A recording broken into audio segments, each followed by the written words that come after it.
할렐루야. 오늘도 우리는 하나님께 영광 돌리는 하루의 삶을 삽니다. 찬송과 또한 기도, 그러는 중에 주시는 은혜의 말씀을 누구보다도 사실적으로 붙잡는 여러분 되시기를 예수님의 이름으로 축원드립니다. 갈라디아서로 들어갔습니다. 참 감사하죠. 계속 조금씩 성경을 봐 나갑니다. 읽으면서 하나님이 주시는 은혜를 받게 되기 바라고, 오늘 하루 어떤 방법을 또 빠른 길을 찾지 마시고 말씀 속에 뿌리 내리시는 중에 지극히 복음적이고 지극히 선한 것을 분별해 나가는 그런 귀한 하나님의 자녀들로 서게 되시기를 예수님의 이름으로 축원드립니다. 갈라디아서는 바울이 사도행전 13장 14장 1차 선교를 통하여 주로 이렇게 전도했던 그런 지역을 갈라디아 지역이라고 그럽니다. 그 갈라디아 지방에 있는 여러 교회에 편지를 썼습니다. 그래서 그 갈라디아 지방의 주요 도시가 비시디아, 안디옥, 이고니온, 루스드라, 더베 이런 등이 있습니다. 로마서를 썼던 것하고 비슷하게 제가 왜 다시 갈라디아서를 보냐면 로마서의 내용을 아주 짧게 압축했다라고 보시면 됩니다. 여기서는 초등학문, 즉 몽학 선생이라고 이야기하는 율법에 사로잡혀서 참된 복음을 누리지 못하는 갈라디아 지역의 교회들에게 바울이 서신을 쓴 것입니다. 그래서 이 로마서의 축소판과 같은 갈라디아서를 통하여 또 한번 복음의 핵심들을 아는 축복의 시간을 가지게 되기를 바랍니다. 제가 1절부터 5절까지를 읽어 나가면서 바울이 첫 인사를 해 나가는 부분인데요. 좀 특이하게 시작을 합니다. 한번 1장 1절을 한번 보시기 바랍니다. 사람들에게서 난 것도 아니요, 사람으로 말미암은 것도 아니요, 오직 예수 그리스도와 그를 죽은 자 가운데서 살리신 하나님 아버지로 말미암아 사도된 바울은, 자신이 사도라는 것을 강조하고 있습니다. 사도의 기본 조건 중에 뭐가 있냐면 예수님의 공생애를 봐야 되고 그때 같이 있어야 된다는 조건이 있습니다. 그래서 많은 사람들은 바울은 사도가 될 수 없다라고 얘기를 합니다. 근데 바울은 스스로를 사도라고 얘기합니다. 예수님께서 다메섹에서 자신을 불렀다는 거죠. 12제자를 예수님께서 이유가 있어서 그 가룟 유다까지 원하는 자를 부르셨습니다. 그것처럼 바울은 하나님께서, 바로 다 예수님께서 자신을 불렀다 이거죠. 이방의 사도로. 그래서 자신을 사도 바울이라고 칭했습니다. 그것을 변호하는데 많은 시간들을 허비하기도 하는데요. 여러분도 여러분이 누군지에 대해서 분명한 정체성을 가지시기 바랍니다.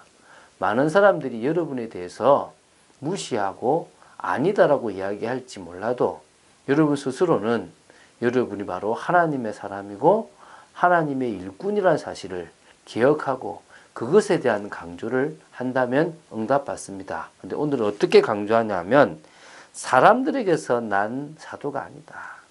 사람으로 말미암은 것은 더더욱 아니다. 오직 예수 그리스도와 그를 죽은 자 가운데서 살리신 하나님 아버지로 말미암아 자신은 사도가 되었다. 예수 그리스도와 예수 그리스도를 살리신 하나님이 나를 사도로 부르셨고 사도로 임명하시고 사도로 인정하신다는 겁니다. 오늘 이게 가장 바울에게서는 모든 사역의 근원이 됩니다. 누군가가 나를 사도로 인정하는 것이 아니라 살아계신 주 예수 그리스도, 살아계신 하나님이 나를 사도로 인정한다. 오늘 여러분들이 그런 존재임을 깨닫게 되고 누리게 되기 바랍니다. 사단은 자꾸 여러분을 넘어뜨리려고 그러고 여러분의 정체성을 흔들어 버립니다. 여러분은 먹고 살기 위해 사는 존재가 아니라 하나님의 나라를 이루기 위하여 세움받은 그리스도의 제자, 하나님의 일꾼이요 하나님의 사람임을 믿으시기 바랍니다. 그 사도 바울은요 2절입니다. 함께 있는 모든 형제와 더불어 갈라디아 여러 교회들에게 우리 하나님 아버지와 주 예수 그리스도로부터 은혜와 평강이 있기를 원하노라. 여러분, 은혜와 평강이 있으십니까? 가장 중요하다고 제가 계속 얘기하죠. 제가 은혜 없는 성도들을 만나면요 불쌍해 보여요. 왜 저래 살아갈까?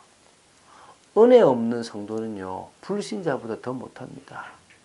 불신자들은 능력이라도 있고 불신자들은 사단이 건드리지 않을 때도 있습니다. 근데 성도는 사단이 건드립니다. 근데 그 성도가 하나님의 은혜가 없다. 어떻게 됩니까? 능력이 없습니다. 자신의 영적 문제를 뛰어넘을 수 없습니다. 자원하는 심령이 사라져 버립니다. 여러분 믿습니까? 오늘 지금 바울이 함께 있는 모든 형제와 더불어 갈라디아 여러 교회들에게, 갈라디아 지방에 지금 바울을 통하여 세워진 여러 교회들에게 우리 하나님 아버지와 주 예수 그리스도로부터 나오는 그런 은혜, 그분, 그 하나님이 주시는 그 은혜로 말미암아 오게 되는 마음의 평안함, 그것이 있기를 원한다고 얘기합니다. 여러분, 말씀 속에 거하시고 믿음 속에 거하시는 중에 하나님이 주시는 은혜와 평강이 넘치게 되기를 바랍니다. 그리스도께서 하나님 곧 우리 아버지의 뜻을 따라 이 악한 세대에서 우리를 건지시려고 우리 죄를 대속하기 위하여 자기 몸을 주셨으니 영광이 그에게 세세토록 있을지어다. 아멘. 그리스도께서 우리를 위하여 우리 죄를 대속하기 위하여 자기 몸을 주셨습니다. 근데 그냥 주신 게 아니라 하나님 곧 우리의 아버지 되신 그분의 뜻을 따라서 우리 죄를 대속하기 위하여 자기 몸을 주셨는데요. 바로 어떤 세대요? 이 악한 세대에서. 지금 세대가 악한 세대입니다.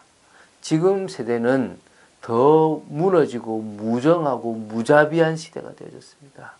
자기밖에 모르는 시대가 되어졌습니다. 얼마나 안타까운지 모르는 시대가 되어져 버렸습니다. 이 악한 시대에, 이 악한 세대에 우리를 위하여 십자가에 죽으시고 구원의 길을 열어주신 주 예수 그리스도만을 믿고 의지하고 바라보며 그분의 뜻대로 나아가는 인생 되어지기를 예수님의 이름으로 축원합니다. 영광이 주님께 세세토록 있게 되기를 바랍니다. 오늘 우리는 아셔야 됩니다. 예수 그리스도는 근본 하나님의 본체이십니다. 이 말은요, 하나님이라는 거예요. 그분의 신성이 하나님이라는 겁니다. 그분은 구약에 예언된 대로 하나님이십니다. 그분은 하나님과 동등된, 나와 아버지는 하나다, 나를 본 자는 아버지를 보았다라고 할 만큼, 아버지께서 일하시니 나도 일한다고 할 만큼 아버지와 자신을 동등되게 보셨습니다. 오늘 여러분 정말 이 그리스도, 하나님의 본체 되신 그 그리스도께서 우리를 위하여 종의 형체를 입었다는 사실을 믿고 또 그분의 은혜에 대해서 감사하는, 그래서 우리도 그리스도 예수의 마음을 품고 주님께서 말씀에 복종하고 순종하실 만큼 따라간 것처럼 우리도 그런 인생을 살게 되기를 바랍니다. 그럴 때 우리는요, 귀한 것들을 발견하게 됩니다. 하나님이 주신 나의 것, 하나님이 우리에게 주신 게 있다니까요. 그것을 찾을 때요, 미자립, 무능력 이런 것들이 아닌 진짜 교회도요, 미자립이라는 것이 없어지고 또 정말 문화도 바꾸어지게 되는 겁니다. 하나님 나라의 일이 얼마나 중요합니까? 주님께서 40일 동안 하나님 나라의 일을 말씀하셨습니다. 하나님이 주신 나의 것을 발견하여 사명으로 삼게 된다면 우리가 가는 곳마다 하나님의 나라가 임하게 되고 10%의 엘리트들이 장악해버린 흑암 문화를 복음으로 회복하고 변화시킬 수가 있다는 겁니다. 그래서 다른 것 하지 말고요. 오늘도 21가지의 전도자의 삶, 그 삶의 본질을 나의 것으로 회복하게 되기를 바랍니다. 지금 이 세상의 사도행전 13장, 16장, 19장에 그 문화가 판을 치고 있습니다. 하나님이 주신 나의 문화를 회복하면 세계의 문화를 바꿀 수 있고 또 전도 문화의 축복을 누릴 수가 있습니다. 오늘도 우리의 삶은 은혜와 평강, 특히 하나님의 은혜와 능력으로 말미암아 가는 곳마다 하나님의 나라를 이루는 삶이 되어질 줄로 믿습니다.